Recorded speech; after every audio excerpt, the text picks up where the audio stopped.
والذين يؤمنون بما أنزل إليك وما أنزل من قبلك وبالآخرة هم يوقنون أولئك على هدى من ربهم وأولئك هم المفلحون.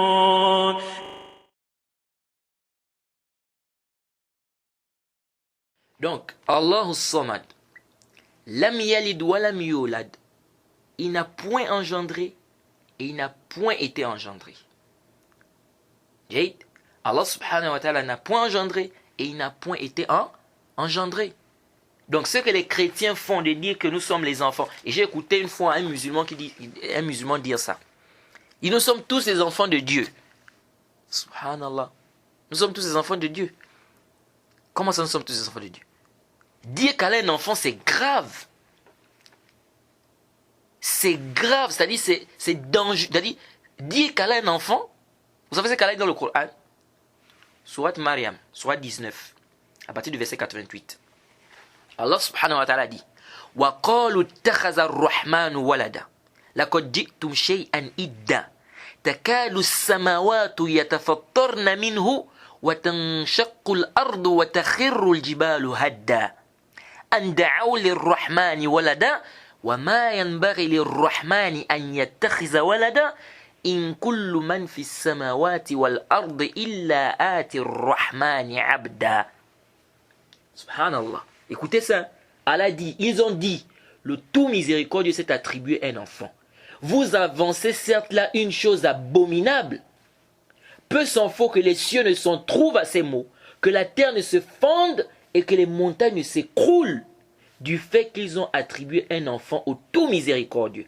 Alors qu'il ne convient nullement au tout miséricordieux d'avoir un enfant, tous ceux qui sont dans les cieux et sur la terre se rendront auprès du tout miséricordieux sans exception en serviteurs. Regardez ce qu'elle a dit. Peu s'en faut que les cieux ne s'en trouvent en ces mots, que la terre ne se fonde et que les montagnes ne s'écroulent. À cause de cette parole-là. C'est grave de dire qu'Allah a un enfant. C'est grave.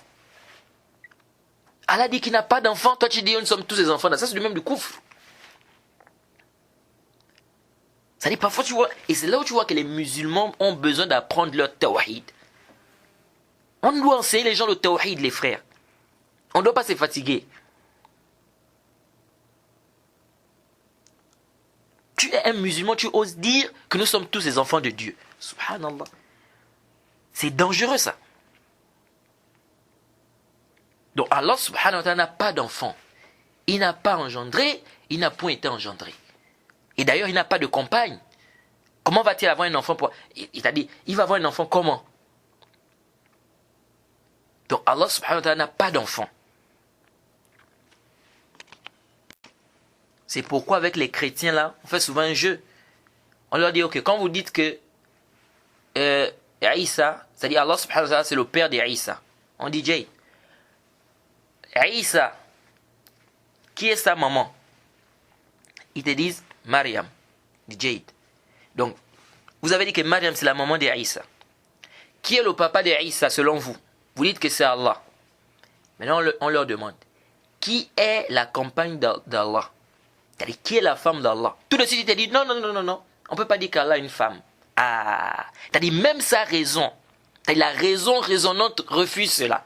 Je dis bien la raison raisonnante, parce qu'on peut avoir la raison et refuser de raisonner. La raison raisonnante refuse ça. Il dit non, on ne peut pas dire qu'Allah a une femme. Parce que quand tu dis, mais tu as dit que Maryam c'est la mère d'Isa. Tu dis qu'Allah c'est le père d'Isa. Maintenant, qui est la compagne, ou bien qui est la compagne, pardon, ou qui est la femme d'Allah subhanahu wa ta'ala? Il te dit non, Allah n'a pas de femme. Ah, donc ça veut dire que même ta fitra refuse ça. Ta fitra refuse. Pourquoi vous voulez forcer quelque chose qui est batil? Allah n'a pas d'enfant et il n'a pas de compagne quand il a dit dans le Coran, comme il a dit dans le Coran. Pas de compagne, pas d'enfant. Donc, il n'a pas engendré, il n'a point été engendré et nul n'est égal à lui. C'est pourquoi à la fin il termine وَلَمْ يَكُنْ لَهُ كُفُوًا أَحَدٌ. Et nul n'est égal à lui. Nul n'est égal à Allah subhanahu wa ta'ala. Et c'est normal. Parce que s'il avait un enfant, il devait quoi? Il devait participer à la... C'est-à-dire, il devait être une divinité. On devait aussi l'adorer. Il devait être associé à Allah subhanahu wa ta'ala dans l'adoration. Pourquoi? Parce que quand on dit quelqu'un est un enfant, généralement l'enfant il fait quoi? L'enfant il prend quoi? Les mêmes critères que son père. Lorsqu'on dit l'enfant du chien, il va ressembler au chien. L'enfant d'un être humain va ressembler à un être humain. Est-ce que vous voyez? L'enfant de la fourmi va ressembler à la fourmi. L'enfant du serpent va ressembler au serpent. Vous voyez que le serpent va faire un enfant qui ressemble à un être humain? Non. Donc, si on dit qu'Allah subhanahu wa ta'ala a un enfant, qu'est-ce que ça veut dire? Ça veut dire que cet enfant-là va avoir les mêmes caractéristiques que son père. Donc, il va avoir l'immortalité. Et c'est pourquoi les chrétiens sont tombés dans le coufre. Ils sont tombés là où ils ont fait le shirk, adoré Aïssa, etc. Ça cause de tout ça. Du moment où ils ont attribué un enfant à Allah, ils ont dit Aïssa, c'est l'enfant unique d'Allah. C'est fini. Donc, ça dit ça, c'est même, dans le aql, dans la raison, en fait, c'est ancré en nous. Que l'enfant prend les mêmes critères que son père. Donc, eux, ils se sont dit, comme c'est l'enfant d'Allah, c'est le fils d'Allah, donc cela voudrait dire qu'il a les mêmes critères qu'Allah subhanahu wa ta'ala. Donc, ils ont attribué à Isa l'immortalité, ils ont attribué à Isa la divinité, ils ont même dit qu'on doit l'adorer. Tout ça, c'est quoi? C'est du koufr et c'est complètement batil. Allah subhanahu wa ta'ala était clair, il n'engendre point et il n'a point été engendré.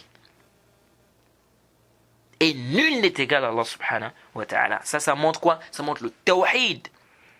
Ça montre que c'est Allah seul qu'on doit adorer. Il n'a pas d'enfant, pas besoin d'enfant, pas de compagne, pas d'enfant.